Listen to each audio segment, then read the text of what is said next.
আপনি যদি 10টা গরুর মালিক হন, যে গরু থেকে যা উৎপাদন হয় কে ভোগ করে? উৎপাদনকারী ভোগ করে না। গরু ধরে অনেক লিটার দুধ দিল, গরু কিন্তু সেই দুধের দাম যে বিক্রি করে যেটা হলো সেটা কিন্তু গরু ভোগ করে না, মালিক ভোগ করে। আপনি যদি একটা গাড়ির মালিক হন, গাড়ি থেকে যা উৎপাদন হয় গাড়ি কিন্তু ভোগ করে না, ভোগ করে মালিক ভোগ করে। তাহলে আমার মালিক যদি আল্লাহ পাক হয়ে থাকেন, তাহলে আমার থেকে যা উৎপাদন হবে তা ভোগ করবেন আল্লাহ পাক। আমি কতটুকু ভোগ করব?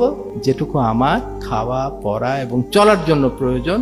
আমরা চিন্তা করি এরকম যে আমার যা ইনকাম হচ্ছে, অথবা এভাবে যদি চিন্তা করি যে আল্লাহ পাক আমাকে যা দিয়েছেন, যে ইনকামটা দিয়েছেন সেটুকু আমাকে খরচ করার জন্য দিয়েছেন, এইরকম মনে করি।